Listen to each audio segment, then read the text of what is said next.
minutes. Start sa'yo, Brother Joby and Brother Jumel. Start sa'yo din 10 minutes after na. Then pagkatapos ng presentation, magkaroon na ng question in nasa. Hindi po. Pagkatapos na mag-present, magtatanong ako. Magtatanong ka. Tapos pagkatapos ko magtanong ng 10 minutes, magpe-present naman ako ng 15. Siya naman So magtanong. yung tanong mo, sasagutin niya? Opo. Okay. Pagkatapos ng presentation. Science, wala kasi akong masyadong ano nito. Dapat yung nakandari ito talaga, mayroon na kasi kung dumating ang kayo magaga, magandang ano ito, magandang. Hindi, reset natin, pampaksa naman. Wala pong problema. Mas maganda sana yun kasi siyempre sila yung tayo, kami, ano lang naman kami. Mga problema naman kami. Kaya nga, Kaya na. ang kaganda lang sa akin, about yung bro na may Biblia sa Biblia. I don't know sa inyo. Okay. Meron naman pala, so well. Okay. Kaya nga, mag-upload ka sa akin, sabihin mo, pastor ako, sa aming samahan. Itanong mo sa Central Luzon Conference kung mayroon ba. Kung na-record. May record ba si Jubilak sinandiyan na pastor? Yun lang ang ano ko sa'yo, premise. Okay. Sige, Start? start na, 15 minutes, kapatid. Start now. Okay. Magandang umaga po sa inyong lahat. Nawa po ay maparangalan natin ng Diyos sa ating gagawin ito.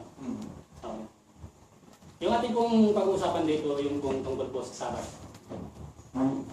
Kung ating pong babalikan, ito po ay isa sa 10 utos. Tama po, sir? Tama rin. 10 utos na binigay kay Moses. Okay. Example yung presentation ko para mahaba yung question na natin.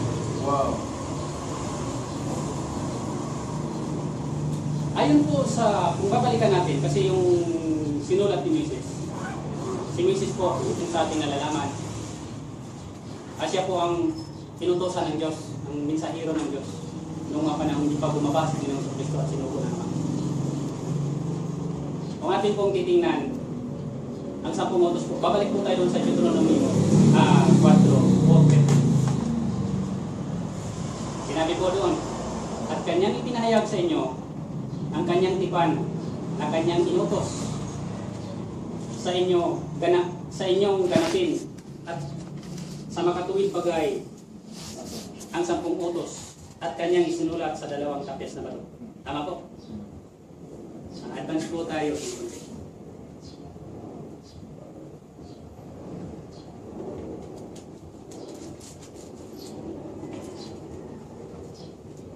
Dito po tayo sa 5, Deuteronomy 5. At tinawag ni Moses ang buong Israel.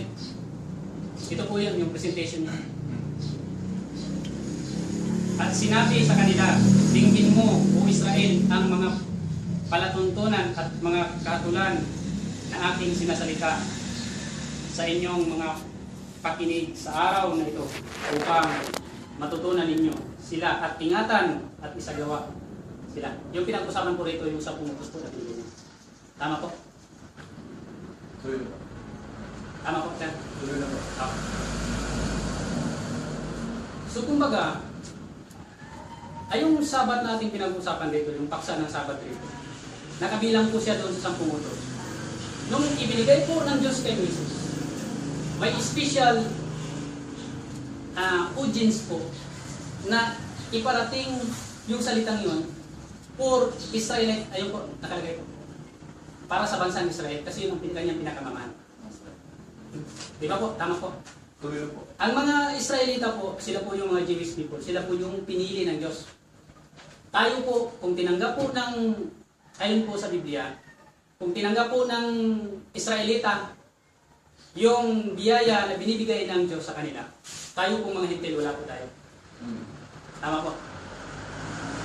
So kaya po tayo nagkakaroon ng ugnayan sa Diyos dahil po sa pangalan ng nung bumaba na si Panginoong sa Kristo upang tubusin tayo at napag-utusan yung isa sa mga disipulo ng Panginoon na si Pablo upang pangaralan tayo dito bilang mga Hintil. Kasi hindi tayo, wala tayong, kumbaga, hindi tayo ang pinili ng Diyos. Kasi kung tinanggap na ng Diyos, tinanggap ng mga Israelita yung utos na binigay ng Diyos sa kanila, kung tinanggap nila si Panginoong Jesucristo, ang Diyos nung mga panahon nun, wala tayo, parang baboy lang tayo, wala tayo sa mundo ito. So, ang pagsiselebrate ng Sabat, ating babasahin kung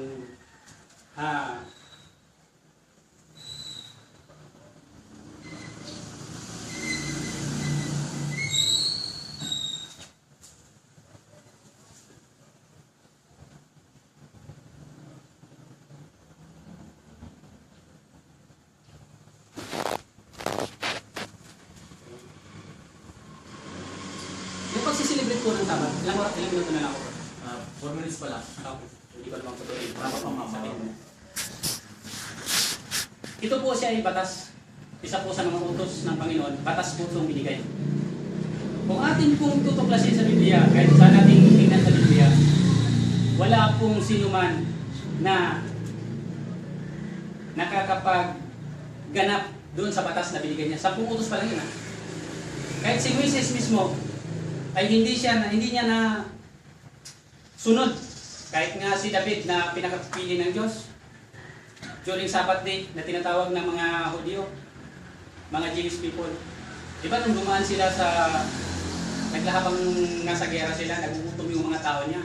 Kumain na sila, kumuha sila ng trigo para makakain yung mga tao. Kahit si Panginoong Jesucristo, nung siya ang nangaral dito sa mundong ibabaw, panahon ng Sabat, pinagaling niya yung, anong tawag doon siya sa Tagalog? Yung biluin. Sa kayo ano sir, yung pinagpinuwid niya yung baluktot na kamay. Kaya nagalit yung mga Jewish people kay Panginoong Jesucristo. Isa lang po ang sagot ni Panginoong Jesucristo ngayon. Kung ang iyong alaga ba ay nangangailangan ng nahulog sa bangin, kailangan pa bang ipagpabukas? Di ba po?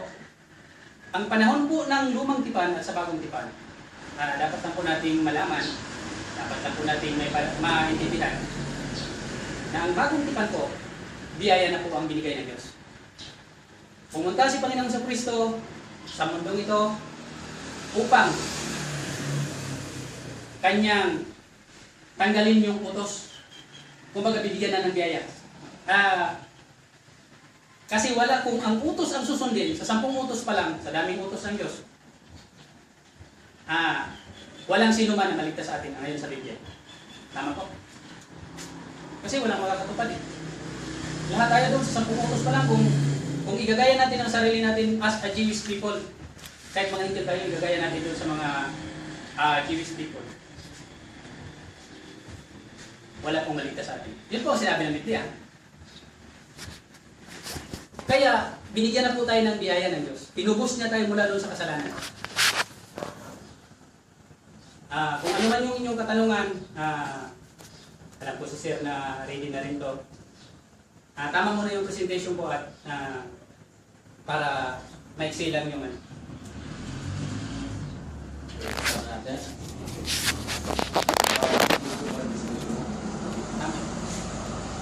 Okay, naka 7 minutes siya.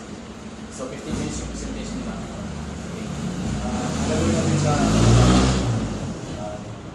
pagkatanong ako ay kung sumagot si Sir, huwag mo natin ng time para ano siya, hindi siya mabigil.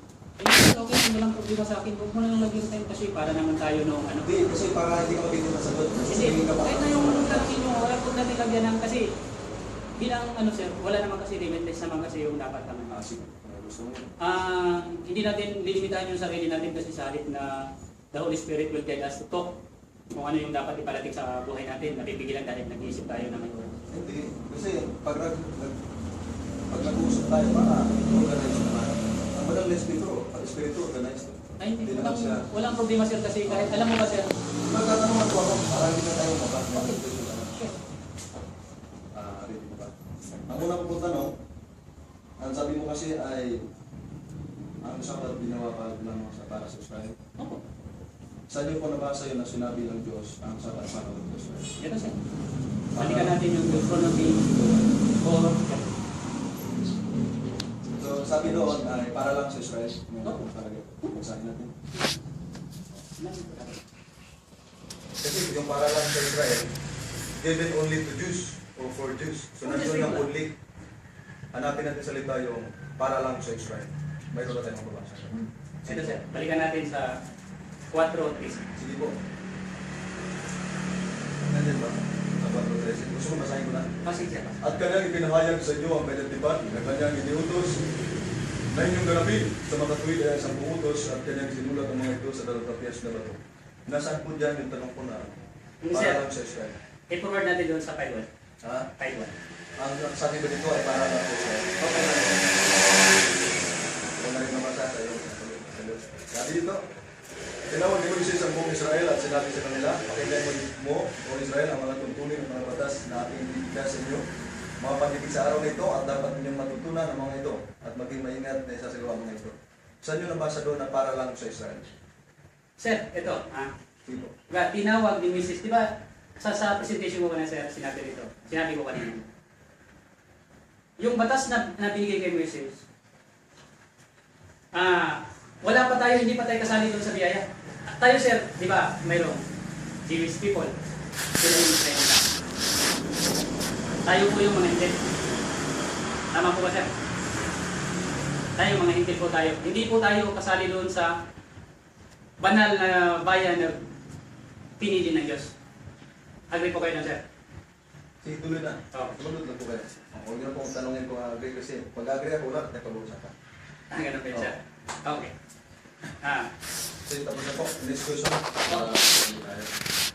Sabi nyo kanina, nung sila David ay nakipag-gera sa mga tao kanya, pagdating sa araw ng Sabat, nakuha sila ng trigo. Sabi ko na kasi na sila David, matapos makipag-gera, ay kumuha sila ng trigo ng mga kasamahan sa araw ng Sabat. Anong talaga po yun? Sir, hindi ko po mabigay sa yung fixed verse. Pero sigurado ka si David yun. Opo sir. Si David po yun. Kung hindi yun si David, at napatunayan ko sa iyo hindi si David, ano ang magiging Sir, sa iyo lang sa pagkabasa ko kasi simple naman. Ang nabasa ko doon na habang dumadaan sila sa panahon ng Sabat, naglalakbay sila. Galing sa, di ba, nangupok sila ng mga karyat. Yun ang naintindihan ko po. Nandun ba yung araw ng Sabat, binabanggit ba doon? Araw ng Panginoon po yun, sir, yung sinabi. Ha? Oo. Kasi habang naglalakbay nga sila ng mga panahon. Sa panahon ba nila David, ilan ang araw na Panginoon? Sir? Sa panahon nila David, ilan ang araw na Panginoon? Sir, sa lugang di pa rin po yan. Kasi, Ilan po? isa lang po. Ang Panginoon, Isa lang? oo, kasi sa lumang tipan, sir, di ba, ini-emphasize doon sa mga Jewish people na yung, kaya nga, pinaglalaban, kasi yung alam ko sa inyo, sir, specific yun sa inyo na talagang ipinaglalaban nyo yung Sabat talaga. Natural. Kasi yun ang aming, paniniwala sa... Oo, kasi, ganito yun, sir. Hindi, sumagot na po kayo at mayroon ako ibang tanong. Mauubos yung oras ko eh. Okay lang, no problem. So, okay na yan. So, ibig sabihin, hindi ko alam kung saan nakasulat. Oo, basta nabasa ko lang po. Pwede mo bang iparami sa akin na sunod natin pag-uusap ay basahin mo na sa akin yung talata na yun? Sir, ito po. Sabi ko sa inyo po, sir, hindi po ako Pwede nyo- silvers dito. Opo, pwede nyo po itanong sa pastor nyo kung gaano katotoo yung binanggit na sa araw ng Sabat sila po yung sila David at yung mga tauhan niya ay kumuha ng trigo galing sa gera, yun ang sinabi mo. Pwede mong itanong sa pastor ninyo kung saan talata yun. Kasi gusto kong malaman, hindi ko pa kasi nabasa sa Biblia yun. Sir, sige. Sir, ito lang kasi. Kung halimbawa, naparating lang po kayo ng maga, wala naman na pasisir dito, sir. Kasi alam ko. Hindi, walang problema yun. Ibig sabihin sa susunod. Sana sir, ito lang po. Kasi hindi naman, siyempre, kung Pag-impose mo lang. Wala naman. kung magpili tayo sir kasi para, di ba, sinabi ko nito kay Brother Joseph, dapat pag nagpili tayo ng, ka lang magalit Brother. Okay lang, okay lang. Kasi, siyempre naman, pare-parehas tayo na, siyempre ako may pinagawa rin ako sa bahay, hindi mo ko rin. Kasi kayo dito lang, nag-waiting lang kayo. Kami kasi malayo eh. Oo nga, naintindihan ko po yun sir. Kung hindi traffic, makarating kami ng maga. So next question na tayo Okay. para makapag-present na tayo. Okay, sa sunod kong tanong. Sabi mo, ang araw ng Sabat ay lamang sa Israel. Bago ba ang Israel may Sabat ba? Sir, Bago ba ang Israel lumutang, mayroon na bang Sabat? bago na ging bansa ng Israel. Opo, mayroon na bang Sabat? Wala akong nabasa ganun. Ha? Wala akong nabasa. Basta nung ang nabasa ko lang doon, yung sa 5 na ibinigay, di ba nakalagay doon sa 5? Hindi, yung tanong ko sa iyo, meron na bang sabat bago pa ang Israel? Hindi ko masagot yun, sir. Ha? Next question na lang. Kung... Ayaw kitang pahirapan. Okay lang, no problem. Di ba? Next question ko, Wala mga... kasi ang sabi mo, ang sabat ay kasama sa utos na binigay. Opo. Bago binigay ang 10 utos, may sabat na ba? Ayun, binalik mo na yung question, sir. Hindi, kasi yung bagong isa, magkaiba yun eh. Bago ibinigay ang 10 utos. Kasi sa akin natin tanong ko, bago ang Israel. Ang tanong ko ngayon, bago ibinigay ang 10 utos kay Moises, meron na bang araw ng sabat? Umiiral na ba bago ang 10 utos na ibinigay? Bago binigay kay Moises, may sabat na ba? Opo. Wala akong nabasa na, sir. Kasi kumbaga si Moises yung mensahero ng Diyos na. Yun nga po. Ibig sabihin, bago tinanggap ni Moises sa Exodo 20, yung 10 utos, meron na bang sabat? Hindi ko masagot, sir. Opo, salamat.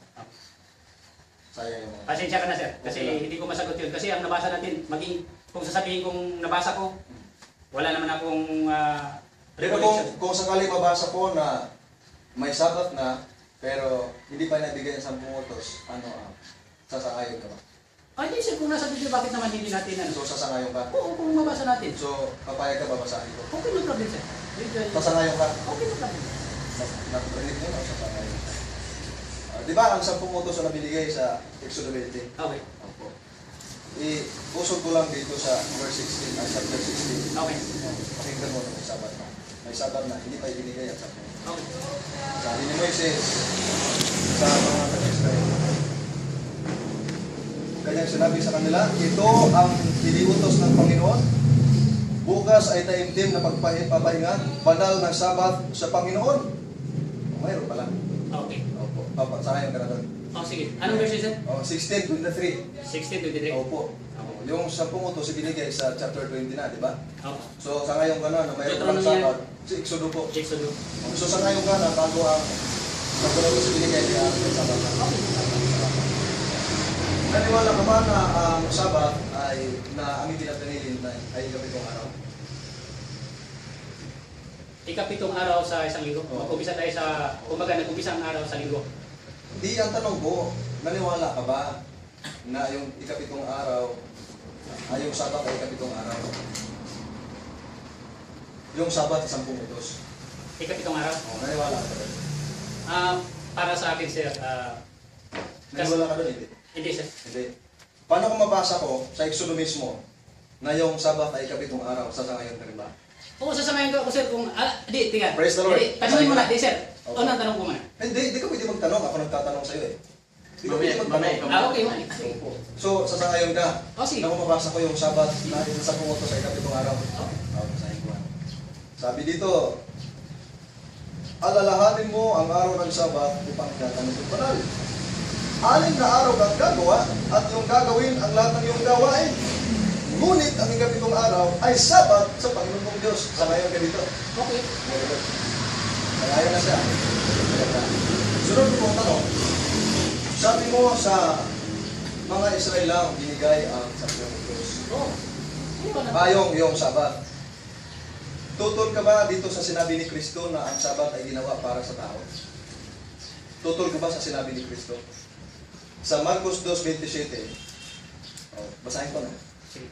Tutol ka ba dito sa sinabi ni Kristo na ang Sabat ay ginawa para sa tao? Tutol ka ba dito sa ngayon sinabi ni Kristo? Hindi, kung magbasa natin sa Biblia, sir, wala tayong kapit. Ito nga, 2:27 ng Marcos, pwede nyo sundan. Para para makita mo anong binabasa. Sabi ni Kristo, ang Sabat ay ginawa sa tao, para sa tao, at hindi ang tao para sa Sabat. Ang tanong ko sa iyo, sangayon ka ba sa sinabi ni Kristo na ang Sabat ay ginawa para sa tao? Oo. Sangayon ka, so kasama ka doon. Kung para sa tao, So kasama ka ba doon?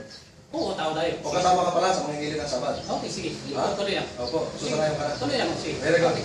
Para wala nang ano. Kasi akala ko ba katotohanan ng hanap natin? Oo, Kaya sir. tinatanong Hindi, kita. kasi may, pagkatapos mo mag-present, sir, okay, walang problema. May tatanong rin ako, sir. Oo, mamaya. Oo. Wala pa naman ako. Natural, oo lang o hindi yung dapat ito. Opo, so sangayon ka? Okay. Okay. So, next question.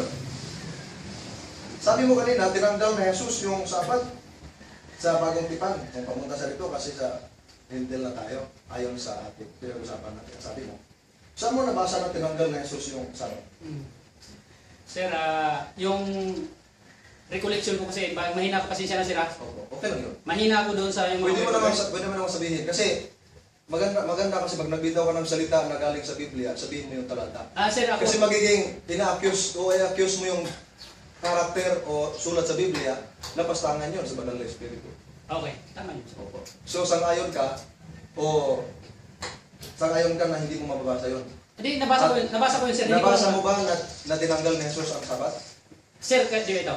Ito yung explanation na. Di ba nagalit yung Sino nagalit?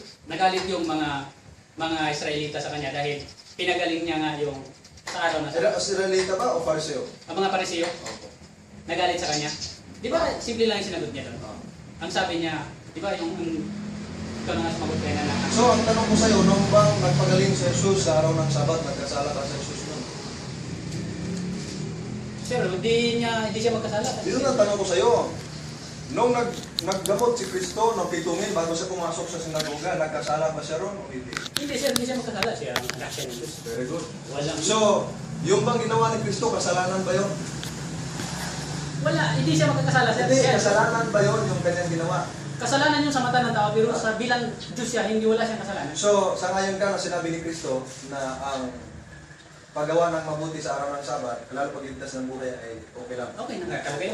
Nabasa. So, dahil pinaratangan mo kanina si Kristo ay nagpagaling sa araw ng Sabat. Opo. So, parang pinapalabas mo na nilalabag ni Kristo.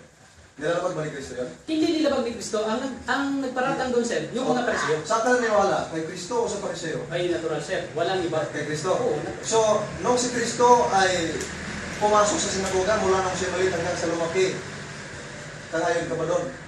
Pumasok sa sinagoga. Oo. Ay ito sir. Nagturo pa nga siya. Si Panginoong Kristo sir, di ba?